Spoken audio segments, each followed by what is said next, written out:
ಸಾಕ್ಷಾತ್ ಸಂಪತ್ತಿನ ದೇವತೆ ಮಹಾಲಕ್ಷ್ಮಿಯೇ ಯಾರಿಗಾದರೂ ಸಹಾಯ ಮಾಡಲು ನಿರಾಕರಿಸಲು ಸಾಧ್ಯವೇ?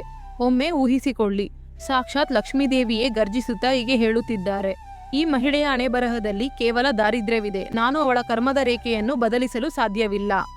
ಆದರೆ ಅಷ್ಟರಲ್ಲಿ 5 ವರ್ಷದ ಪುಟ್ಟ ಬಾಲಕನೊಬ್ಬ ಸಿಂಹದಂತೆ ಗರ್ಜಿಸಿ ಹೀಗೆ ಹೇಳುತ್ತಾನೆ, ಹೇ ಮಾತೆ, ನೀನು ಇವಳ ಕರ್ಮವನ್ನು ಬದಲಿಸಲು ಸಾಧ್ಯವಿಲ್ಲದಿದ್ದರೆ ಇಂದು ನಾನು ನನ್ನ ತಪಸ್ಸಿನಿಂದ ಕಾನೂನನ್ನೇ ಬದಲಿಸುತ್ತೇನೆ. ಕೊನೆಗೂ ಆ ಅಸಹಾಯಕ ವೃದ್ಧ ತಾಯಿ ಯಾರಾಗಿದ್ದರು? ಆಕೆಯ ಹರಿದ ಗುಡಿಸಲಿನಲ್ಲಿ ಚಿನ್ನದ ಮಳೆ ಸುರಿಸಲು ಇಡೀ ಸ್ವರ್ಗಕ್ಕೆ ಸವಾಲು ಹಾಕಿದ ಆ ಬಾಲಕ ಯಾರು?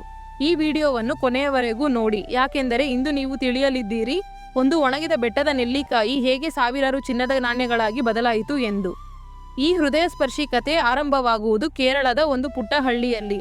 ಅಲ್ಲಿ ಆದಿಶಂಕರಾಚಾರ್ಯರು ಕೇವಲ 5 ವರ್ಷದ ಬಾಲಕನಾಗಿದ್ದಾಗ ಭಿಕ್ಷೆಗಾಗಿ ಹೊರಟಿದ್ದರು. ನಡೆಯುತ್ತಾ ಅವರು ಒಂದು ಗುಡಿಸಲಿನ ಮುಂದೆ ನಿಂತರು. ಅಲ್ಲಿ ದಾರಿದ್ರ್ಯ ತಾಂಡವವಾಡುತ್ತಿತ್ತು. ಶಂಕರಾಚಾರ್ಯರು ಕೂಗಿದರು, ಮಾತೆ ಭಿಕ್ಷಾನ್ ದೇಹಿ. ಒಳಗಿನಿಂದ ಒಬ್ಬ ಅತ್ಯಂತ ವೃದ್ಧೆ ಮತ್ತು ಅಸಹಾಯಕ ಮಹಿಳೆ ಹೊರಬಂದರು. ಹಸಿವಿನಿಂದ ಆಕೆಯ ಶರೀರ ಕೇವಲ ಮೂಳೆಗಳ ಪಂಜರದಂತಾಗಿತ್ತು. ಆ ಪುಟ್ಟ ಬ್ರಾಹ್ಮಣ ಬಾಲಕನಿಗೆ ಏನನ್ನಾದರೂ ನೀಡಬೇಕು ಎಂಬ ಆಸೆ ಆಕೆಗಿತ್ತು. ಆದರೆ ಮನೆಯಲ್ಲಿ ಒಂದು ಅಗುಳು ಅನ್ನವೂ ಇರಲಿಲ್ಲ. ಆಕೆ ಹುಚ್ಚಿಯಂತೆ ಮನೆಯ ಖಾಲಿ ಡಬ್ಬಗಳನ್ನೆಲ್ಲ ಹುಡುಕತೊಡಗಿದಳು. ಆಕೆಯ ಕಣ್ಣುಗಳಲ್ಲಿ ಪ್ರೀತಿ ಮತ್ತು ನಾಚಿಕೆಯ ಕಣ್ಣೀರಿತ್ತು.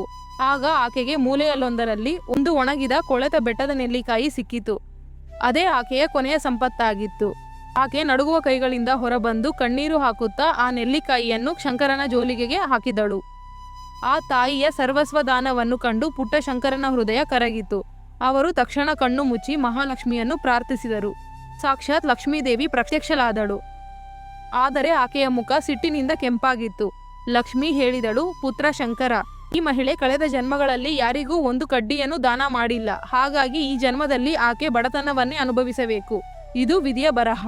ಆಗ ಬಾಲಕ ಶಂಕರನ ಧ್ವನಿ ಮೊಳಗಿತು, ಹೇ ಮಾತೆ, ಕಾನೂನು ಇರುವುದು ಹೃದಯವಿಲ್ಲದವರಿಗೆ.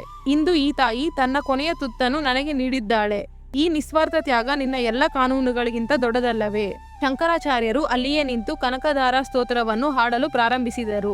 ಮಂತ್ರಗಳ ಶಕ್ತಿ ಎಷ್ಟು ಪ್ರಬಲವಾಗಿತ್ತೆಂದರೆ ಇಡೀ ಬ್ರಹ್ಮಾಂಡವೇ ನಡುಗಿತು. ತಕ್ಷಣವೇ ಆ ಗುಡಿಸಿಲಿನ ಹಳೆಯ ಚಾವಣಿಯನ್ನು ಸೀಳಿಕೊಂಡು ಸಾಕ್ಷಾತ್ ಸ್ವರ್ಗದ ಸಂಪತ್ತು ಮಳೆಯಂತೆ ಸುರಿಯಲಾರಂಭಿಸಿತು. ನೀರಿನ ಹನಿಗಳಲ್ಲ, ಬದಲಿಗೆ ಶುದ್ಧ ಚಿನ್ನದ ನೆಲ್ಲಿಕಾಯಿಗಳು ಆ ವೃದ್ಧ ತಾಯಿಯ ಅಂಗಳದಲ್ಲಿ ಬೀಳತೊಡಗಿದವು. ನೋಡುತ್ತಿದ್ದಂತೆಯೇ ಆ ಬಡಗುಡಿಸಲು ಚಿನ್ನದ ರಾಶಿಯಿಂದ ತುಂಬಿ ಹೋಯಿತು. ಮಹಾಲಕ್ಷ್ಮಿ ಮುಗುಳ್ನಗುತ್ತಾ ಹೇಳಿದಳು, ಮಗನೇ, ಇಂದು ನಿನ್ನ ಕರುಣೆ ವಿಧಿಯ ಬರಹವನ್ನೇ ಅಳಿಸಲಾಗಿದೆ. ಇಂದಿಗೂ ಕೇರಳದ ಸ್ವರ್ಣತ್ತು ಮನೆಯಲ್ಲಿ ಆ ಪವಿತ್ರ ಸ್ಥಳವಿದೆ. ಈ ಕತೆ ನಮಗೆ ಕಲಿಸುವುದೇನೆಂದರೆ, ದಾನದ ವಸ್ತುವಿಗಿಂತ ದಾನ ಮಾಡುವವನ ನಿಯತ್ತು ಅಥವಾ ಉದ್ದೇಶ ದೊಡ್ಡದು.